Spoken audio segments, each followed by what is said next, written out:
if I get caught cheating on you, that means I don't love you. Listen.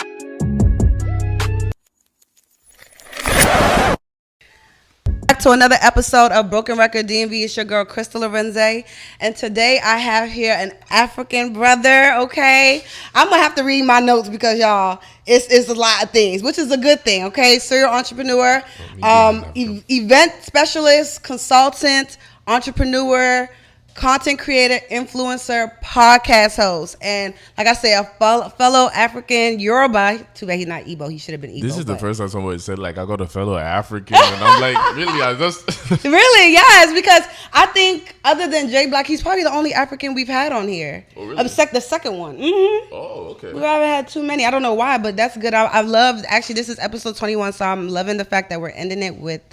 Good. You know, my people. So y'all give a round of applause for Michael SONARIWO. So there are two ways to say my last name. SONARIWO. Now we can say the Americanized way, which is scenario. But then I'm Yoruba, so if you're not saying it's like SONARIWO.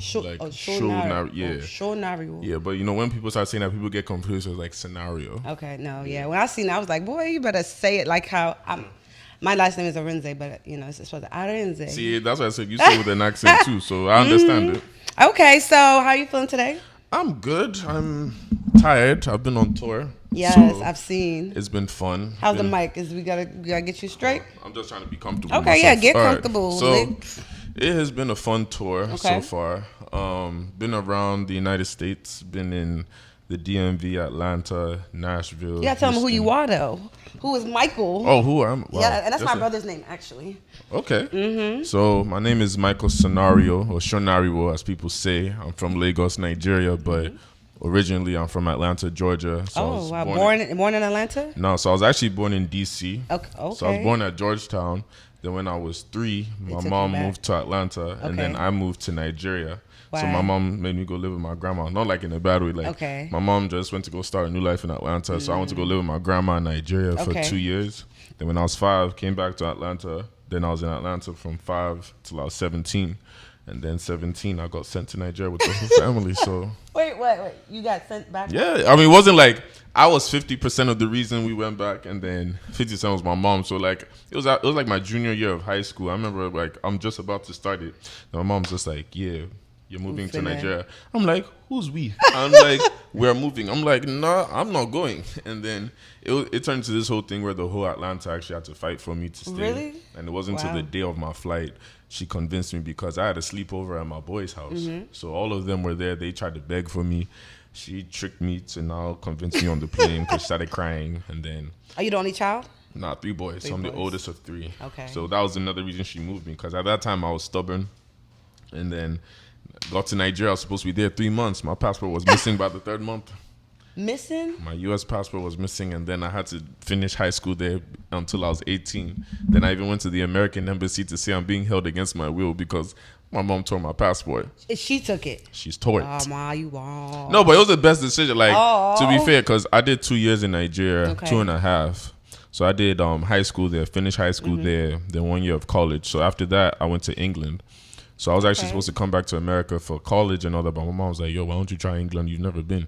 Took me there one summer, and I went to this thing called Carnival. There's this thing called Notting Hill Carnival in London. Kind of like the Caribbean. If you've ever, to all my Caribbean people, you understand how Carnival is in your island, right? So imagine London is the same thing, just a crazy-ass party. They took me there. I remember from that day, I said, I'm staying in London. And they love Americans, too. That's the thing. If you're American and you're chilled and laid back, trust me, they will show you a good time. I feel like there's a perfect place for Nigerians to go to. Yeah. Before you come to America, America's a shock. I did my undergrad and master's there, and I'll tell you right now, it was the best 5 years of my life. Really? From America, from Nigeria. England was the best 5 years because, like I said, there are a lot of Nigerians. And that's why I said there's a difference. Like, you see how now there's a lot of Nigerians in America. Like, I understand it because, like I said, I grew up here 17 years. There's some of us that we've always claimed to be Nigerian. We've always represented since we were kids. But obviously now it's more of a it's become a popular trend being Nigerian because of the rise of Afrobeats. But then that already was happening in the UK for years. And even the time I was in uni, that's when Afrobeats really started. That's when Wizkid was really starting to pop. Davido just started to pop when I was in college. So it was like the perfect time. 30. Okay. And I have a baby face, so it don't. Now I'm just curious because you just said all this stuff. I'm like, I'm just curious of how old you are. I'm 30. I'm claiming it too now. Like no, when's your birthday? October. So you about to be 31. Yeah. Ooh. So that's I'm on my mature phase of life now. Like, you know, the 20s were wild. Do you speak Yoruba? I speak a little bit, but I understand it more. You understand it? So it's like, because like I said, I grew up here most of my life. And even as I grew up here, I grew up like a Nigerian. But I still was very American because I was in Atlanta. So like I was with all the black Americans most of the time. But when I was at home, I'm a Nigerian. My mom did that to us too, but they tricked us. How do you mean? I don't know where the hell they told us we were going, but we ended up in Nigeria. Oh, really? For 2 years, went to school there and everything. Now I'm 29. I was like 11. Oh. Then. Saying that's why when you said that about your mom, I'm like, my mom didn't steal it. She had our passports. It was no going nowhere. We were too young. But you're lucky. But at least thank God. Like I always tell people, once you've lived in Nigeria at a young age, it never leaves you. Like there's certain foundations that can never leave you. But I'm like, imagine you going at 17, 18. It's different. Fuck now. I would have been like, I would have. I don't know. I say that now, but yeah, when I was younger, I didn't have more of a choice. So I was young, so you're more receptive. But now I'm so stubborn in my ways. I'm so used to what I do. Yeah, you can't just pull that off. That Wi-Fi fucking up, like messing up, or just you know what? traffic. I tell people now, that's why I'm so calm right now. Like people think I'm always out. I'm out when it comes to work, or if it's my event or something. Yes, I'm gonna have a good time. It's my party.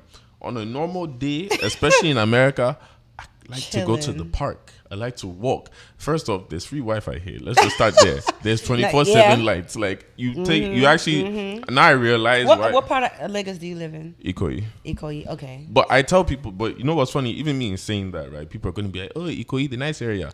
But I tell people, when you have lived in a first world environment, right, and you've seen how the amenities are normally, and you go there.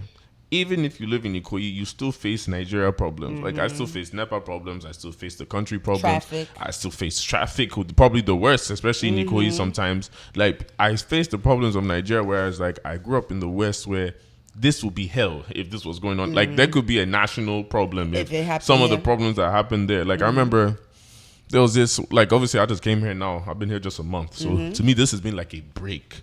So that's why I'm even relaxed. Before a month ago, I looked stressed because like I said, Nigeria is still fun, but I say living there is different. So that's crazy because when I go to Africa, when I go to Nigeria, it's a vacation for me. It's anywhere you go that you don't live in. It's the same way some people are saying, I'm tired of America. I'm just like, what are you tired of? Like it's too much. Working. So in Lagos, imagine working, but it's like there's yeah, I know. We're going to go on to the next thing, so because I already know he's going to give you the time. So you have a podcast called Menism. We talked about it a little bit, but shout out to the Menism gang. Shout out Muriwa. Shout out One Day I See You, my niggas. I love that. I love that there's a platform. I haven't actually seen a platform for men, like African men, because the other guy he's Yoruba too, right? Yep. Proudly. I just watched the episode where he was assaulted by the police officer. Yeah, that was I was even shocked about that episode. Shout out to him. Shout out to you. Murray, were looking crazy. Yeah. No, because I'm not surprised because we both have been. Like we talk about our police trouble. It's not just us. Everybody has been through some kind of police trouble. It's normal. That's how scary it is. It's like everybody has a story. So, but the thing is, how deep is your story? Yeah. And in Nigeria, we always joke about this thing, say my story past your story in terms of like, oh, I went through something worse than you. But then when you actually are receptive and actually take it in, because if you told that story now, for example, if Muriwa told that story on streets when we're out, I'm telling you right now, this has been a reaction of guys. They did it. You're kidding. Next time, just hit him and all that, and then they bypass it. But like I said, because of the podcast, it makes you actually receptive to what either of us is saying. So it's like, even for me now, it's just like, what would you have done? Because I know what I would have done, and unfortunately, it would not be good because I've been arrested, I've been kidnapped by police. So, really? Oh yeah, normal. You see how I said normal? Yeah. I've been more than once. Like, what is that? See, I only want to make this segment so long. In terms of like machine guns, imagine we're sitting down in. But I'm saying, did they take you to the cell? Yes. The other times I've just been held in the police car. Luckily, I have my police force and all that. I have my connects, my cousins. You know, most times I make it to the car. So once they do, if I get out, like now it hasn't happened recently because I have my connects now and I know how to avoid. But when it was happening a lot, soon they take me out the car, make that first phone call. I beg, how far? Hey, I know if you talk, swear. I beg, they don't arrest me. Where you are they lucky? Give you my location. Sir? Okay. No, I'm not on the phone, sir. I'm not on the phone. I don't even trust Lakey because by the time they even get there, you're but then because we have police also and all that, like somebody will come and then, you know. Okay. But there was one time they got me. And I was somewhere where I shouldn't have been. It was one girl I was seeing a long time ago. And so was the female. I was leaving, it was on the mainland. Mm-hmm. So I was now driving, I didn't even drive. And I was coming back from the mainland seeing her to go back home. But I took a taxi because I didn't feel like driving to the mainland. But then I left late by 11 o'clock. So in the taxi, I fell asleep. Now, in Nigeria, they say weed is illegal. It's another conversation for another day. But weed is illegal. Really? Mind you, the police anyways. So I had some in my bag, but I forgot to hide it. Mm-hmm. This is how I woke up. I'll never forget. Just in the backseat. Next thing you know, I just wake up with flashing lights in my face. Come out. And I wake up, I'm seeing machine AK-47s in my face. So now like this, I can't even panic. By yourself? Myself and the taxi driver were in a dark alley because the guy took an alleyway to try and cut through traffic late at night. So the police were hiding in the corner there. Yo, we there. Police are just there in my face. Get out. Now, I can't panic. Why? Because unfortunately, I've been through this before. But at the same time, you can never show panic with me. Advice to everybody, if you ever come in December and the police stop you, be on your coolest vibe. Because the problem is people always come, then some people that at least live abroad that might not know, or they feel like, oh, because I'm abroad and all that. Oh, police, you. No, I don't say anything. I haven't. They told me to shut up every time. Yes. Because they're also doing it as a test. Correct. But then sometimes they can just be in the bad mood. So that day, they just decided to search me. By the time they searched me, it was too late. They saw the weed. They said, we have one. Pushed me in the car. I sat in the middle right here. It was one officer here, one officer there, one in the front seat, taxi driver. Guns like this. Let's go to the station. We entered the Aba station. By the time I got there, it was in the middle of the street in the gutter. You just see men. You just see women. All these girls that you did on streets, just there. Police are just smoking and drinking there. You don't bring one suspect today. I'm like, oh my God. Like, how did I put myself in this situation? Damn. So at that point, again, I was lucky.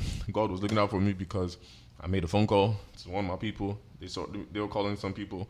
Then one of the police officers, he listened to me because the rest were just high. And then he was just like, you don't look like a bad boy. I was like, sir, look, see, this is what I do. I do all the party in Lagos. I do videos like this. I'm going to see, bam. I don't see your video before. That's exactly what he said. I don't see your face before. As soon as he said that, I was like, I got him. And from there, he was like, okay, this is what I'll do. I'll talk to the person, but you have to pay money. And that's all they want. That's really. You see how I said all that stress will still come down to one thing: how much are you willing to drop depending on the situation you're in? That's a slippery slope because I've experienced it many times. Because I've been going to Nigeria for the past 5 years back to back. Okay. So I've seen it. So I don't even know if I should talk about it because it's like it's so deep. Like I've had so many experiences, and I look like an American. So I'm always I'm always in the car with a certified African Nigerian person in that car every time. It's been a couple times I've taken the Uber by myself. Thank God nothing has happened. But definitely I've been told to come out the car. They've searched bags. What was he doing? What do you mean? The guys are with. Talking. Oh God, like saying stuff like how you did, we're not doing anything. We're just going up the street. I swear to God, I'm acting like, I'm not even acting scared. I'm more so just, first I'm not talking, but it's different because once my feet touch outside of the plane, the Nigerian accent comes. And my brothers, they hate it. They think it's fake, but I've been going so much. But so if they talk to me, I'll say it, and I have to say it in a certain accent just so they know that it's not, I'm pretty and I already look American. But I've had times where you can't even just say, I'll give you money from jump, because if you think they know you have money. No, it's an insult. It's an insult. You can never say, you want this money. So it's like, what the hell do you want me to do? You don't want me to fight you, but you also don't want me to patronize you. So what do you want? But anyway, so I wanted you to explain before we go into the Lagos to Yankee how you started your podcast and why. We could get off topic fucking with me. True. Fair enough. I do that too a lot. So I can ramble. So Yeah, at least for me personally, I already had done like some podcasts, some stuff like that, beforehand, like in college. That's why I said respect to you and what you have. Like, Thank this you. is amazing. This is like, if I had that, and it's weird I say that because I have that drive, but it's like discipline, and that's why I'm better with partnerships. You know, you have to know yourself. Yeah. So it's like, I'm a good creator. Like, I can talk and all, but this functioning, I did that before. So I already knew in Nigeria, I was too busy with so much stuff, so I want to partner with somebody. So it just so happened that one day, who's the producer, like hit me up saying, yo, he has a show he wants to do. He knows I talk about stuff already because I already was doing my stuff on social media, like talking and all that. Like, I've done that for years. I've been like, watching you for years. I don't even know how we followed each other. I really don't. I saw your stuff, but like, I don't know how I saw your stuff again. Actually, because I came to America. It was when I last came to America. It's like you happen to be in the DMV. So I remember I'll follow people in the DMV that are Nigerian just in case like I do any of my parties and all that. So if I ever meet you, just like, hey, okay, I've seen your stuff. So it was like, yeah, by the time we came together, he said he had somebody else, which was Muriwa. He said that he saw Muriwa's one was like, Muriwa never was on camera before, but he always talked about stuff on Twitter. And then obviously when you see me now, he's a pretty boy, he's yellow and all that. So it's just like, this boy not was yellow. Yeah. I'm weak. What? Your co-host. Yeah, he's yellow now. Not yellow. He's yellow. He's not. Okay, go ahead. I jokingly call him yellow, but it's just like, okay, he fits the mold. Like, okay, really boy, okay, me, I'm already known on content streets. Yeah. So it's like, it was a good, like, at first we didn't know how it would work out because you see the chemistry is sort of built up. Not even sort of, was built up obviously now. Like when we started, like it was very odd because it's like two alpha males too in a way. Like me, I know no streets, him is no streets on his way. And especially in Nigeria, you don't want guy too much. It's like, so when you're talking, it's like, are you trying to do one or the other? Are you trying to see who's better? But by the time we like just did it organically, it's like, yo, okay, I'm trying to figure out who you are. You're trying to figure out who I am. Correct. And it's not even and like I said, when we do it, it's like nobody's outside ego. We don't care who anybody is outside. We know each other, you understand? That's like, good. Even me, like I always joke, like, okay, even me that I have my followership, but I tell people I don't even care about the whole social media thing. Like, I care about it in terms of a business standpoint, and obviously the fact that people fuck with my shit, and that's the one I'm very grateful for. But like the ego to the ego, no, yeah, I've been known before social media. That's the thing. So it's normal to me, basically. Okay. So that's good. I love that. I'm gonna watch more and definitely gonna be. Everybody watch Menisms if you want to see how Nigerian men think. Because the reason we also started it was we also were tired of Nigerian women controlling the narrative of Nigerian men. Or let me rephrase that. We are tired of women controlling the narrative of Nigerian men. Because we know the jokes y'all make about Nigerian men, which is fair as jokes. We're fine with it. Like me, I joke with it. But what I don't like at times, and we didn't like, was that we never say anything, and you just see women creating these narratives. The man has never spoken. So now it's like you are hearing it from the horse's mouth. When we have myself, Muiwa, or even guests, you ask us a question. I've told you with my own mouth, this is what it is. You see men even saying it. So if you now go and say another thing, that's you again creating that illusion in your head, which is what we've started realizing. What have women said about Nigerian people, Nigerian men? No, like one of the biggest stereotypes that women have said. That's not true. It's basically, think of it this way too. You know the basics, like Nigerian men are cheating 24/7. Nigerian men don't know how to love, like, and it's fair. But then it's like with social media, you're going to pay attention to what's always trending. It's like, I always said this joke in Lagos. In Lagos, they always say Lagos is Sodom and Gomorrah. You will never find love. Blah, blah, blah. But it's like, we never talk of the good relationships that are actually happening there. Even in the world today, or relationships, you're always looking for the ha. Nobody's saying it doesn't happen. And I always say this joke. You think we're bad. Okay, you think we don't hear about black American men and what's happening, or white men, or something that's happening. Or I love my Nigerian men. That's why I asked. I asked because I prefer Nigerian men over American men. So I didn't know that women were talking shit about Nigerian men like that.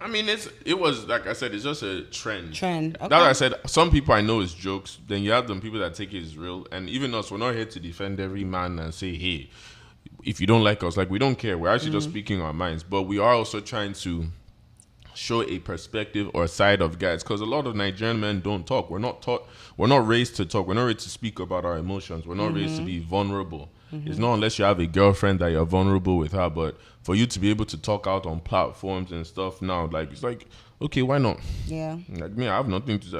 I like you guys. I would tell y'all go far, because I feel like everybody, and I'm hopefully not in that stereotype of anybody with a mic can just talk. But I actually like your podcast, and I feel like it will keep you guys interested, and you guys will actually learn. So, lastly, well, actually, two things.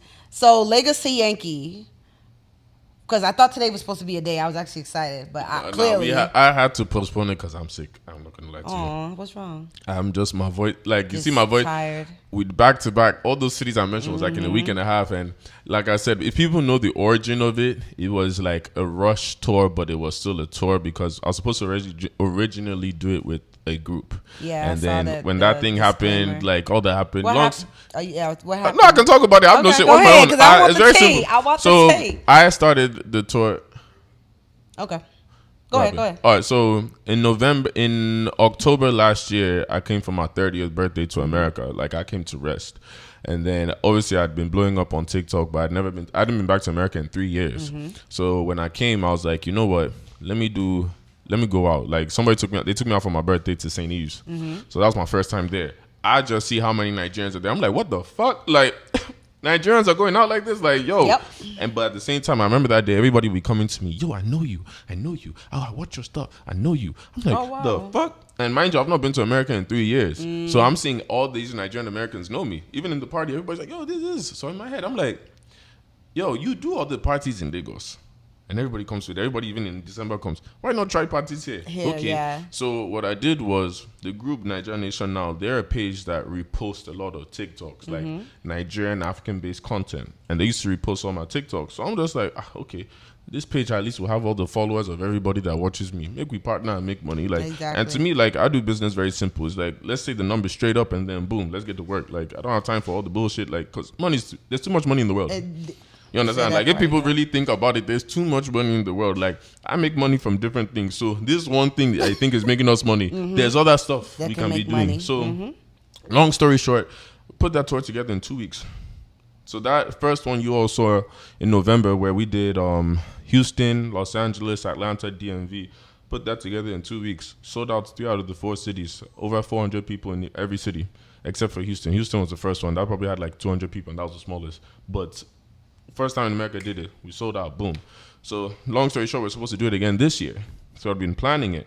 So they had done the tour while I was gone. But obviously I'm doing my stuff in Nigeria because I still do all the events. I do events in Nigeria. I do the biggest beach party there. I do other stuff. So it's like when we came, we're supposed to do it. The day I land, all of a sudden I'm hearing, oh, they want to change the numbers from 50-50 to 80-20. I said, how? Since when? I said, who said that? I said, oh, it's the higher ups. I said, which fucking higher ups? Like, my business is with you. Come to find out, we have a meeting that same evening. The higher ups is his mother and his sister. So at that point now, I'm just like, no. That's why I do contracts. No, so the funny. So you know what's funny? That was what. How you so what's comfortable? Funny? The contract. So we were going to actually do the contract at the first event when we all meet in Columbus. Because obviously we all hadn't seen. So even this tour that we're putting together in a month, like we already had set the parameters like I've been planning. So we're going to do the contract when we all see in person, you understand? Because we can do it virtually most times, but this time I was like, make me see and understand some stuff. So it's like, even when you say your mom's involved, I'm like, hold on, if this was you, I can understand the fight. Why am I fighting your mom? So eventually me and his mom start fighting on the phone, and I'm about to start cussing this woman out, but I can't because me, I have a mother too. And at the point that I'm about to cuss her out, I just go straight to the facts. I'm like, look, very simple. I came up with it. Either we're doing this thing 50-50 or I'm suing you for everything American way, because me, I'm like, oh, I'm in America, bet I'll sue you for everything. 2, I'll call every Nigerian African promoter and trust me, and they know me. That's the beauty about it because of TikTok and even just my stuff I do in Nigeria. So by the time I told her that, they tried to offer me like $3,000 straight up. They're just like, okay, we'll pay you $3,000, but you signed a contract. I'm like, the fuck, no. Now like, I signed the contract. I can make that in one party, really and truly. Like, you get what I'm saying? Like, if I really do making that, money. But that would have been for one event. No. That's if I do my own parties. No, hosting is. I still get paid for it, but that's if you do your own party.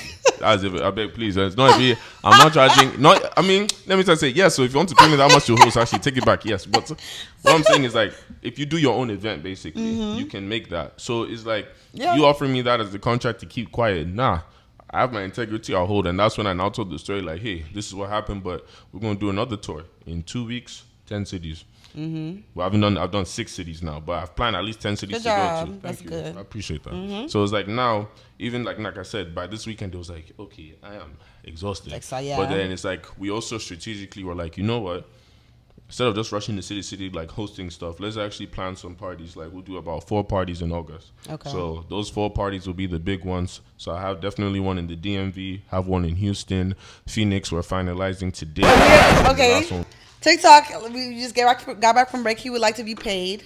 He has over Hello 200K. TikTok. I hope this clip, you can definitely edit this clip and put it in saying to the people of TikTok, I feel like it's time we have some business talks because I'm going more viral than some of your celebs there on TikTok. And somehow, because I'm an African content creator, I can't get paid. It's bullshit. I'm because you're African for real? It's because I'm in Nigeria. Before I couldn't monetize it, but guess what? Most of my followers are in America. 70% of my followers are in America. That's why I told you I can come and do it. So is it because the actual, like, you know how you put your information? I tried to do it. I'm in Nigeria. Damn. I mean, now I'm in America, so I can switch it and all that. But that's just 1 month in. But why can't you just use the American address the whole time?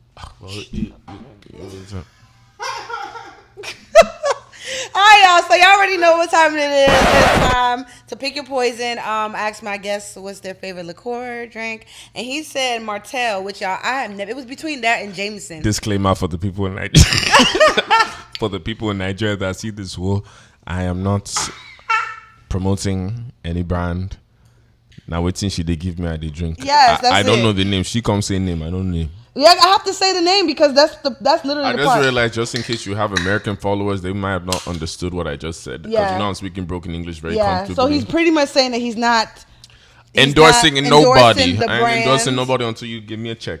Pretty much, okay? But so I already said the name. We have the drink, and I've never had it before. So actually, I sort of I've never had it. I was at at least not that I've known of, unless a bartender was mixing something. What do you usually drink? Dark, so I like Crown Royal. Igbo women like drinking dark liquor. I've noticed that. If it's light, it has to be mixed. Yeah. You didn't hear what I just said, did you? Say Igbo women like always drink dark liquor. I've noticed. You think so? Yeah, my mom loves. Don't drink. You she guys loves don't her drink Henny light. and Coke. But I mean, I call myself a hybrid because I was born here, spent most of my life Igbo. here. I'm still Igbo for sure. People don't realize, no matter where you're born, as long as the blood unless is in liquor, you, but it has nothing to do with my ethnicity. I just don't like the taste.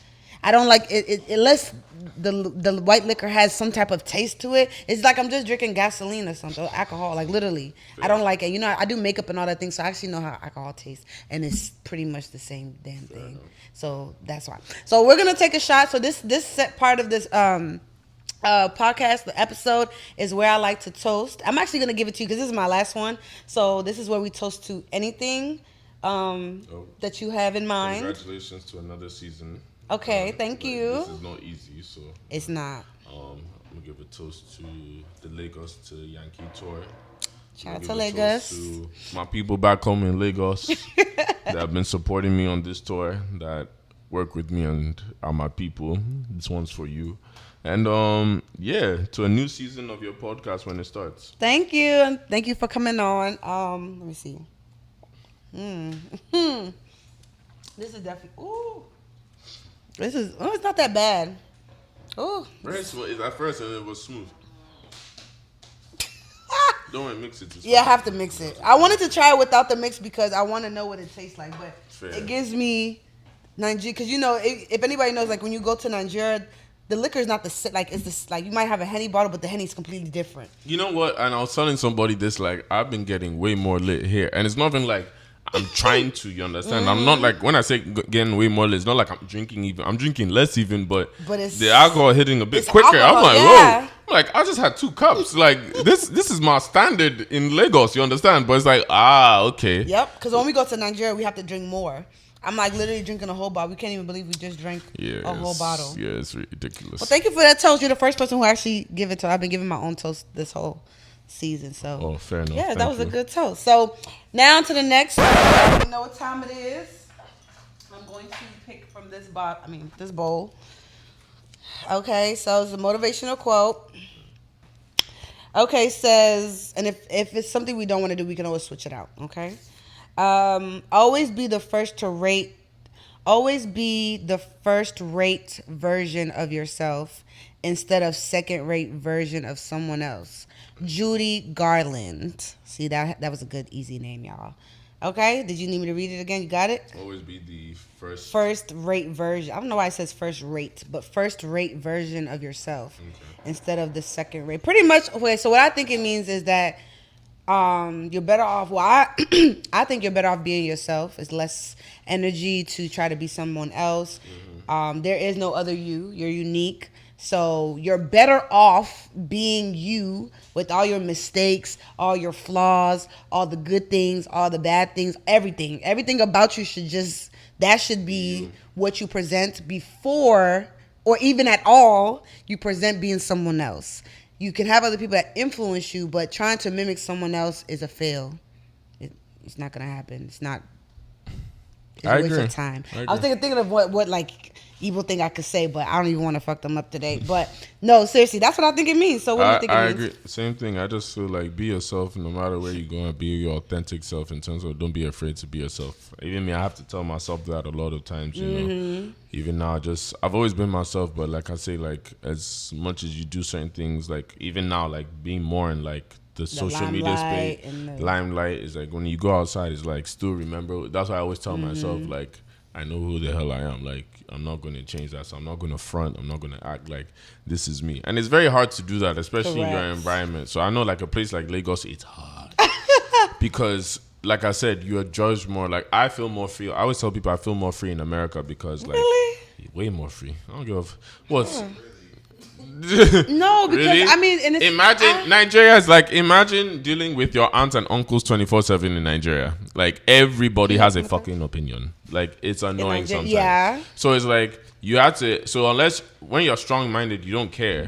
But I ain't gonna lie, for a second I was like, I know that's not me. Okay, no, you're good. Look, no, so like I know in Nigeria. Raw and uncensored, so I know like in Nigeria now, like you say you don't care.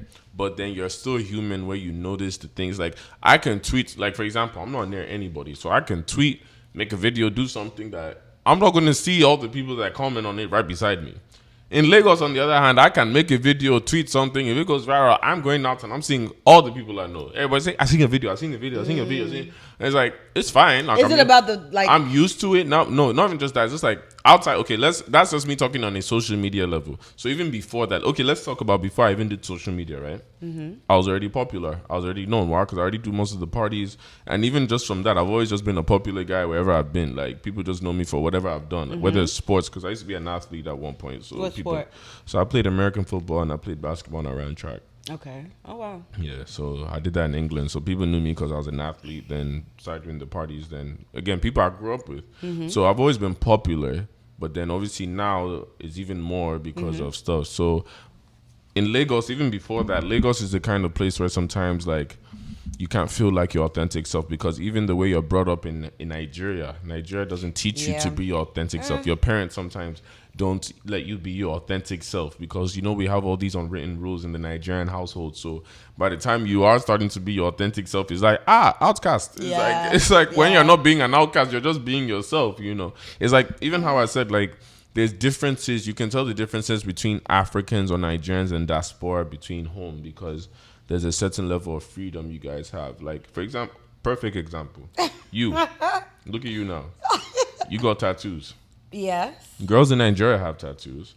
But I'm sure you understand what I mean by in Nigeria, they'll see a girl with tattoos and have more comments or reservations like, tattoo. Why are you? They do it here too, though. But I mean but America's normal. It's like it's more. I see women with tattoos here. Even that shit just happened to me at the gym.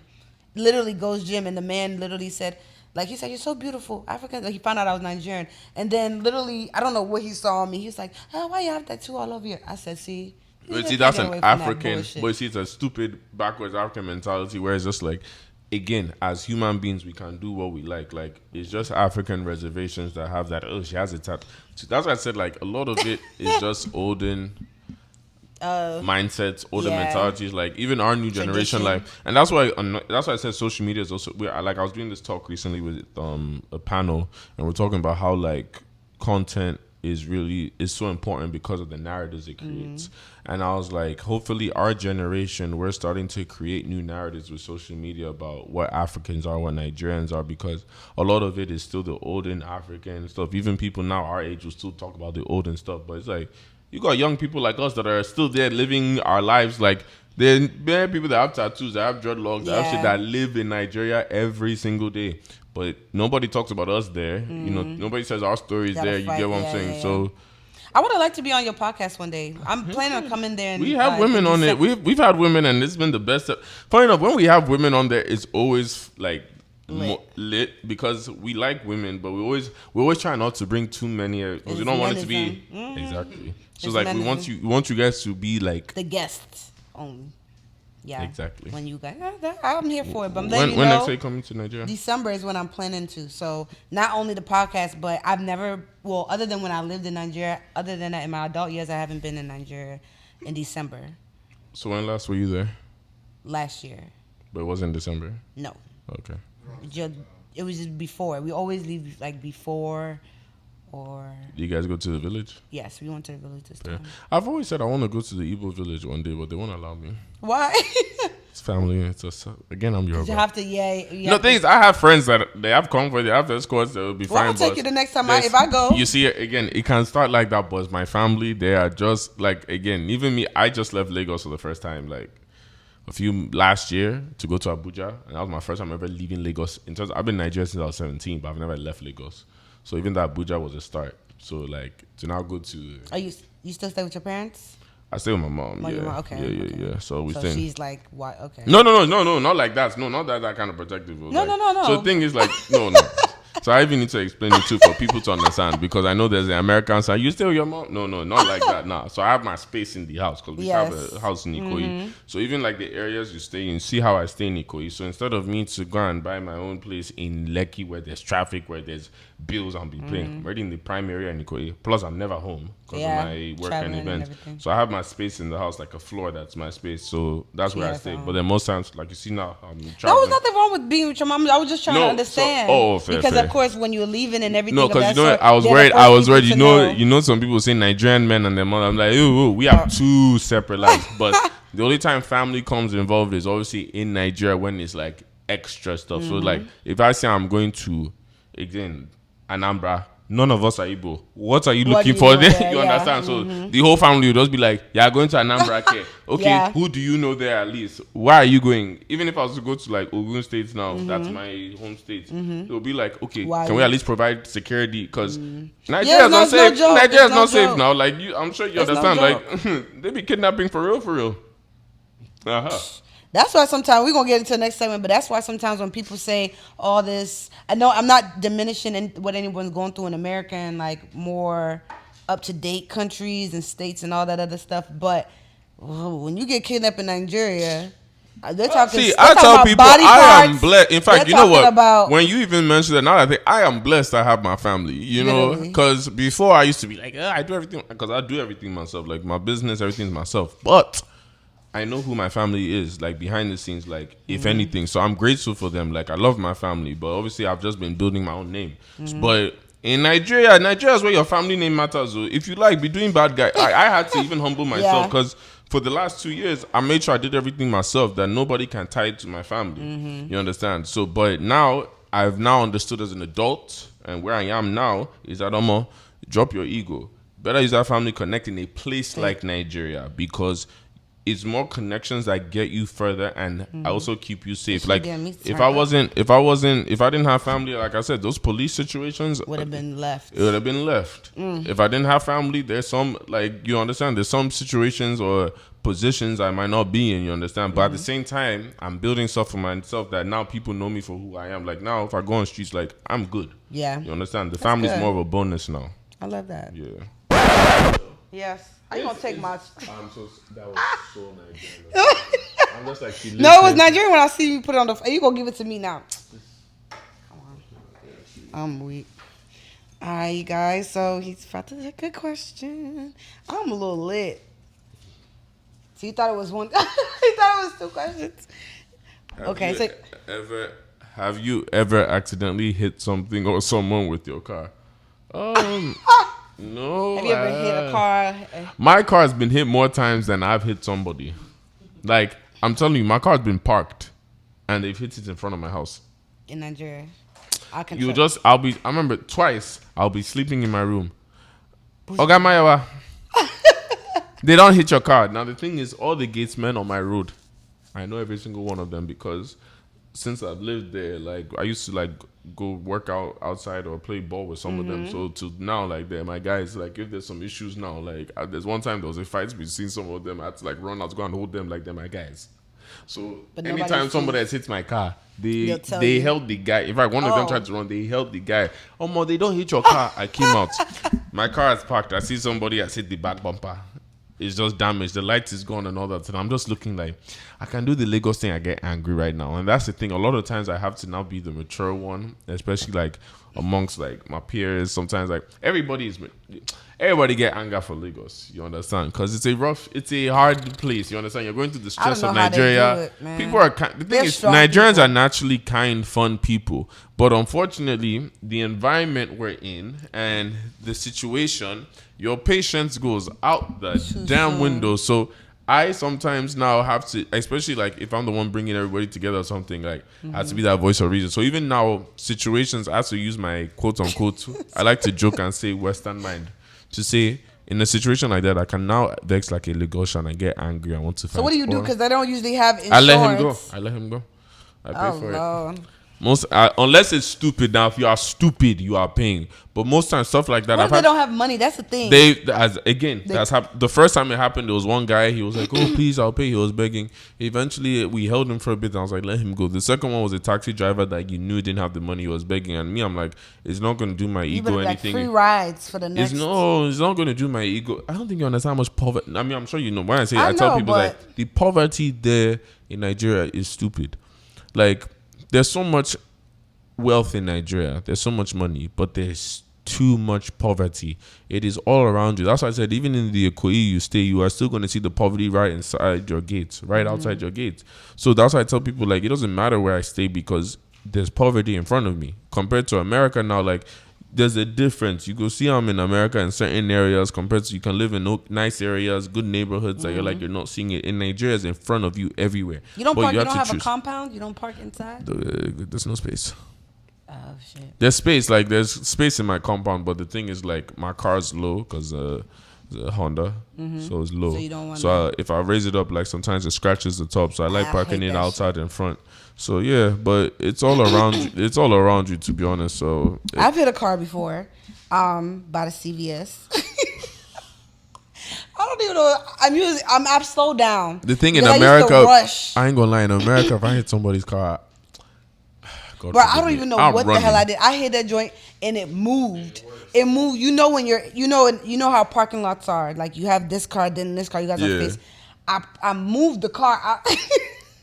I moved it out of the spot, and I don't know what I was. I don't know if I was. It was daytime. All I remember is I just left. I left. See, that's what I was about to say. I was about to say in America because of this whole insurance, all that. I'm running if I hit your car. Almost a year later. They sent me something in the mail. I don't remember what it was, but I just didn't act like I saw it. I act like I didn't see it. But it came. They sent me something in the mail saying, like, pretty much like you know how you get.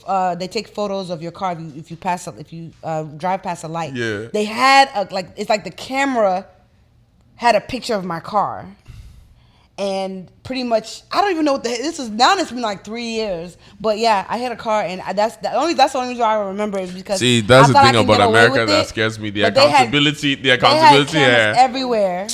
In Lagos, you can't. That's the thing. God forbid I reject. You can get away with the police force can still find you in Nigeria, but there's some things you can do in Nigeria nobody will know. I'm telling you right now, I've seen it with my own. That's the good and bad thing, I have seen it with my own eyes, but. Here in this America, God forbid, one camera or something, sir, we saw you on this day, and Yep, they stamped it out, everything. I say, well, they're going to have to I know there's some days in Lagos, I'm happy I have Nigerian policemen that I can talk to and just say, bros, make you just take this thing, okay?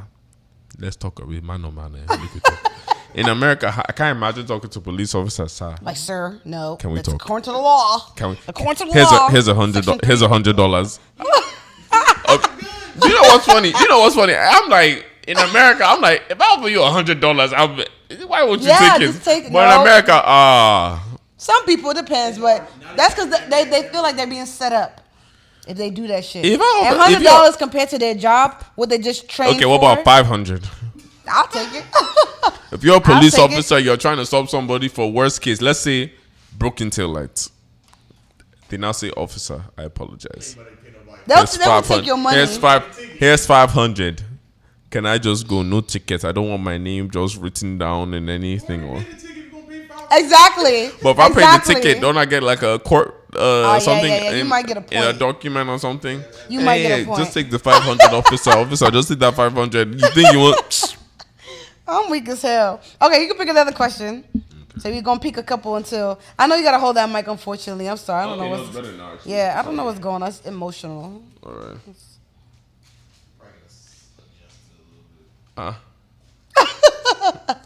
If I get caught cheating on you, that means I don't love you. Question mark. Did you act like you don't? What you trying to sing the song? I like the song. You know what's funny? I love that song. I like not even for the it was just catchy. Like not even for the context. Like the thing is, there was a stage a long time ago that not even that the cheating part. I don't know why the whole voice just lowered. Like because it was a long time ago. Like I said, there was a phase. Not even that I was even cheating. Not judging you. Not even that I was cheating. I was just on streets. Like there was a phase. Like I was on streets. Like proudly. But I understand this. It's not right, but I understand what he meant. But the question is, if you get caught cheating, so let me see. If you get caught if I get caught cheating on you, that means I don't love you. Listen.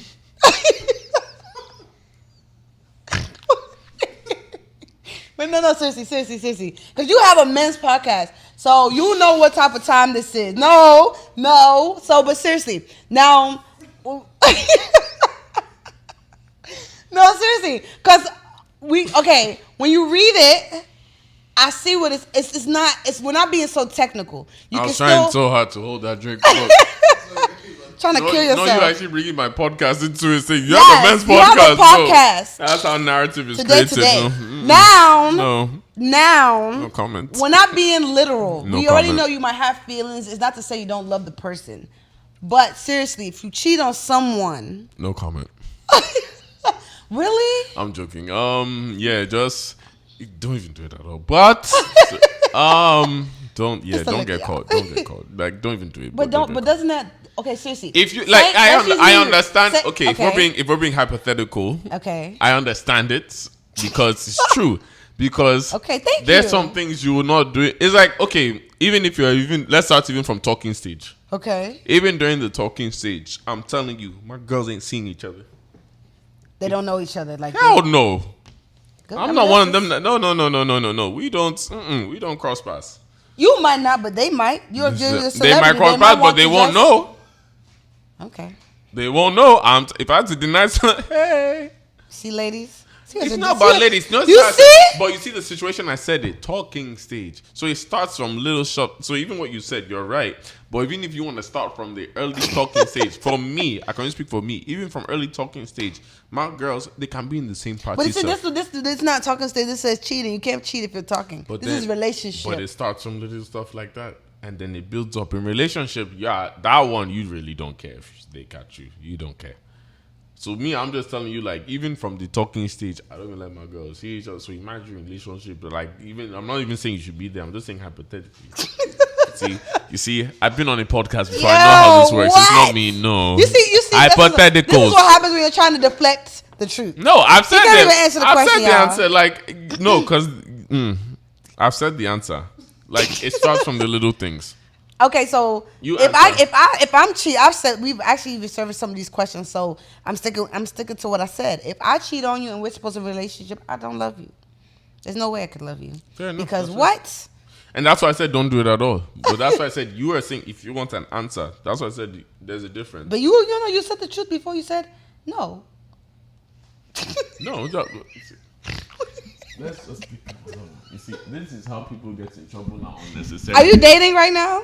I'm dating. Okay, that makes sense. No. But the thing is, like, for me now, like, I'm more calm now. Okay. In my dating life, like, I'm gonna chill. I'm gonna just chill and all that. Not like before. It's like if I say I'm dating, I'm like hot boy summer. Yeah, we don't do hot boy summer no more. We had a good run. We had a good run. But then we got more mature, and like I said, it's no point. Just I personally, I'm not the one. Like, I don't want to be selling dreams to like. Hey. First off, I'm not gonna do that to you anymore. No, it ain't gonna work. Yeah, because you might as well just break up with her if you're gonna cheat. No, and even like I did long distance before for a while. Yeah, I can't do that shit. I don't know how you guys do it. Woo! Yeah, I ain't doing that shit no more. I ain't doing that shit no more. You strong, but he technically probably wasn't really Okay, next question. Because you said 3 years, but it wasn't like you were just one woman, one man. Like, no. I was. The only time, I've talked about this before, the only time was when we were on a break for a while. And during that break, what was the break? 3 years? No. Sorry. Next question. Go ahead. Ask your question. Okay, so my question is, do you stay with your spouse and build with them, or wait till they're done building to be with them? You're mad if you wait till I'm done. I'll tell you right now, to all the women, because this is another thing I had an issue with some of the girls I was dating, hear this one. The Igbo girls before. Ooh. Nobody's saying they the broke nigga. Understandably. However, if that broke nigga has a plan and is working towards that plan, and the results are showing in that plan, and he's not asking you for anything. Look like results. I feel like nowadays, honestly, back then it used to be like that. Like, women wouldn't stay with men if they didn't have a plan, or if they were broke, or whatever the case is. Even if they had a plan, if you were broke, I'm not staying. But now, I feel, you listen to me, I feel like women are more like receptive to being with a man with a plan, even though he doesn't have money. But men are not. Men have now switched it over to now, if the woman doesn't have everything together, No, that's stupid. Like, for me, it could be stupid, but is it true? When I say, so like, I understand, so I like doing perspective. For me now, I don't want to date a girl that just sees, what are you doing for me? That's it. So like, there's no plan. There's when I say there's no plan, it's like, and that's what I'm saying. Understand what I mean when I say this. I'm saying that as a woman, even a woman with a plan, a man now wants a woman who is finished. Oh no! I don't need a woman that's finished. We're talking about menism, as in the congregation. Don't get me wrong. It's more. I ain't gonna lie. I've been dating because before there was a period a long time ago that I was dating women that they got it.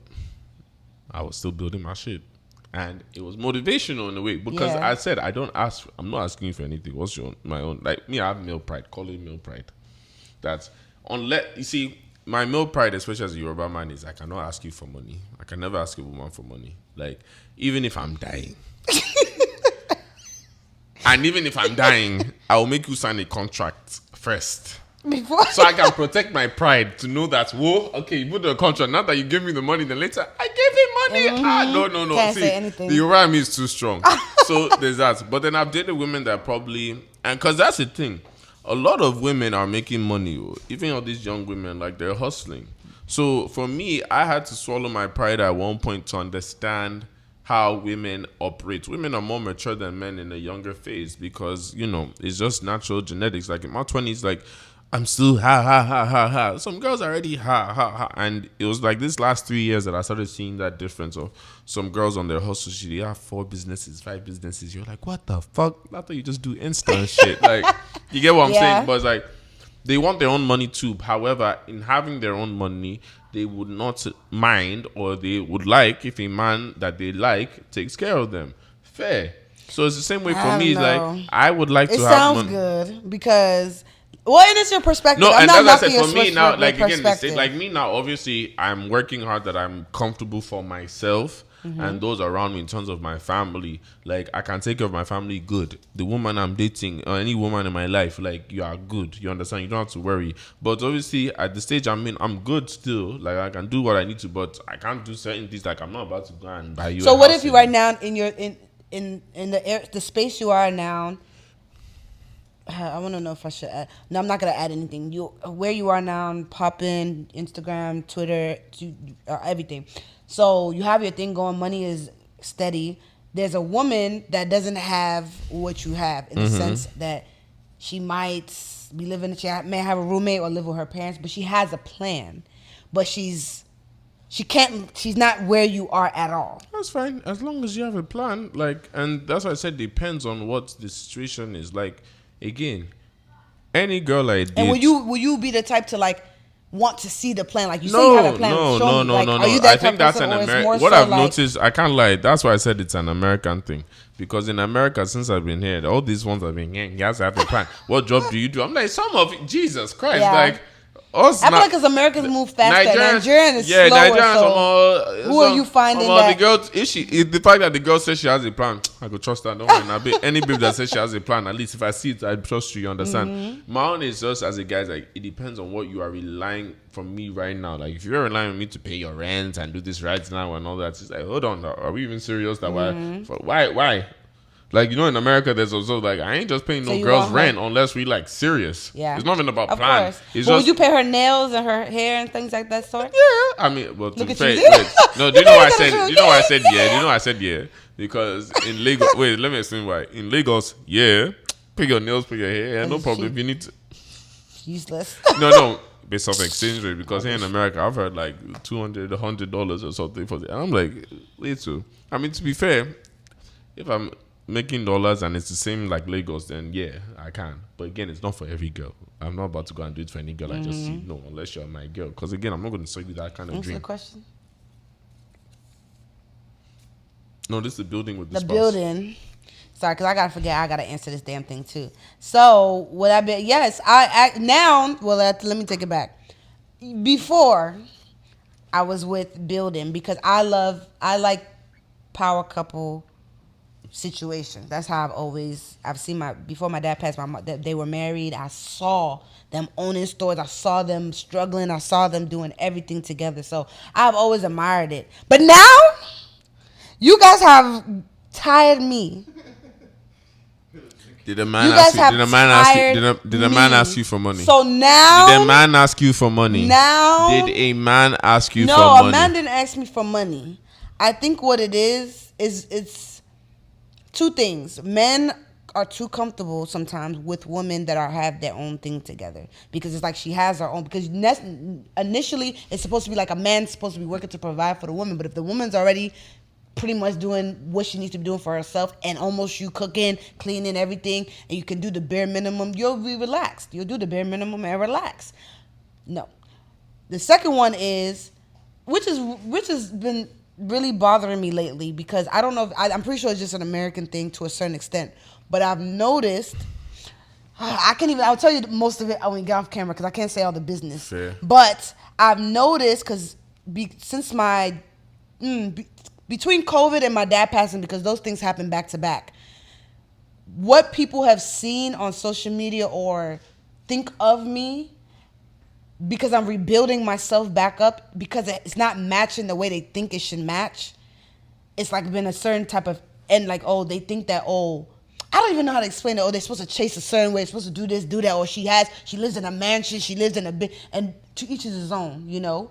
To each is his own. I understand it to a certain extent, but then when they come to me, it's like, and I know it's an American thing. It's something to a certain extent. But when they see a woman like me and actually stay with me day to day, it's like their imagination of me and the reality of me don't match.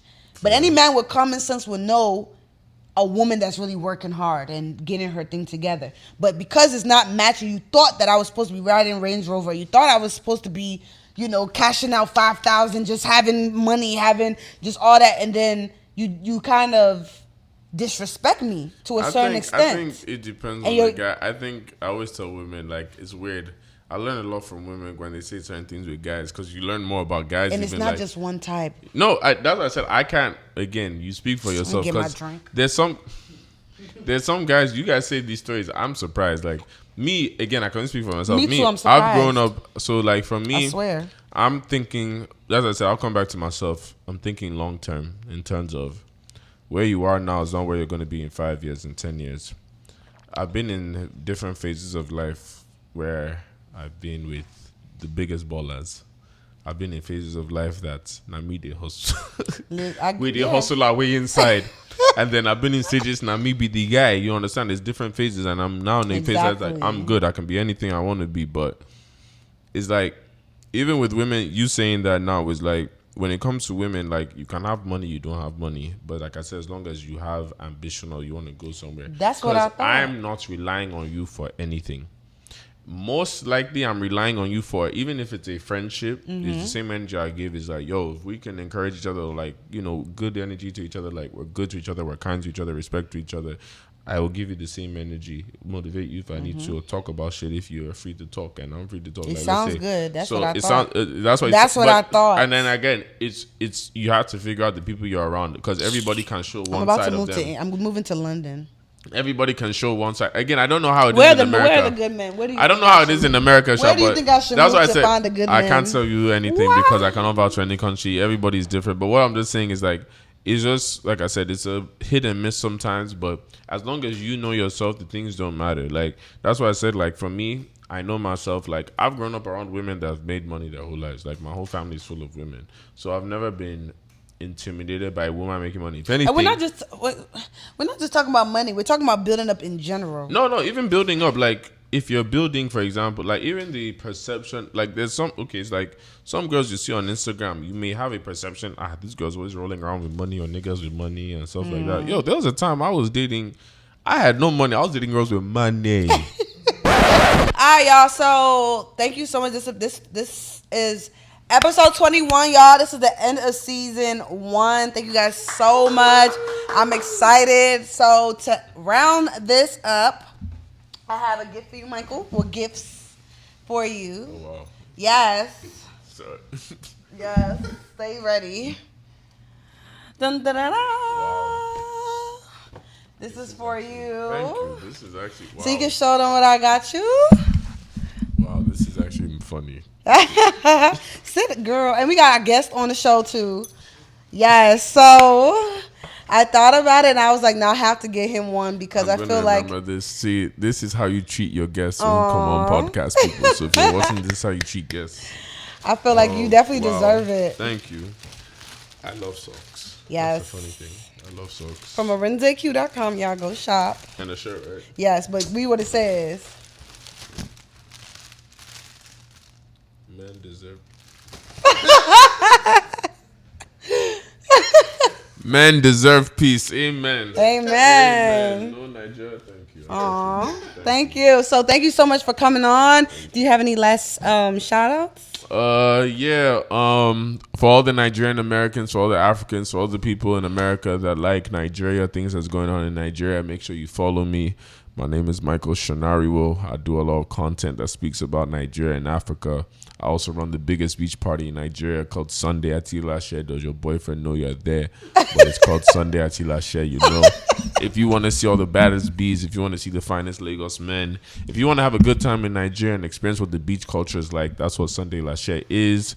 Right now I'm in America, Lagos to Yankee tour. I don't know when this is coming out. In the next 3 weeks. Jesus. Yes. When the tour is over.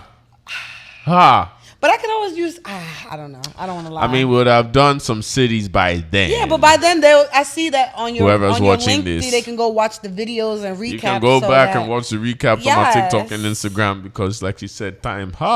Sorry. It's okay. We shall by the time you watch this, we would have done the Lagos to Yankee tour. Would have been rounding off by then. So, you know, make sure you guys follow me if you want to see what's going on in America. We're bringing the Lagos parties here, just a little vibe. And shout out to my people back home in Lagos, all my family, all my friends. Shout out to my people here in America that have looked out for me in all the cities that I've done so far. Shout out to Crown Entertainment in Atlanta. I did the pool party with them. Shout out to Jiggy. I did a party with him in Atlanta. Shout out to Talabs in Houston. Shout out to Olga Mike in Houston. Shout out to Talabs in Nashville. In Nashville. My brother Talabs in Nashville. Shout out to Faji in New York. Shout out to Afro Brunch in Massachusetts. You know, shout out to DJ Obi and Obi's house in the DMV. And we got more to come. So, and shout out to you for having me. This has been one of the most fun podcasts I've done as a guest. That I don't feel pressure. That I feel relaxed. So I've enjoyed it. It has been very fun. So thank you. Thank you so much. I really appreciate that, y'all. This has been a long journey. Thank you for everyone that's been supporting this podcast, Broken Record DMV. This is my baby. Yeah, so I just really want you guys to tune in, watch all the other episodes if you haven't, okay? And stay tuned for season 2. Okay, thank you again for coming on. I hope success in everything you got going on. I hope to see you again. We're going to do some content together before you leave. When do you leave? I'm here to the end of August. I'm in America to the end of August, and I'm back to Nigeria. Okay. So we're definitely gonna do something. Definitely. But thank you guys so much again. Don't forget to like, comment, and subscribe, and tune in for season 2. No. But I like. Dun, dun, dun. Okay, so now. Yes.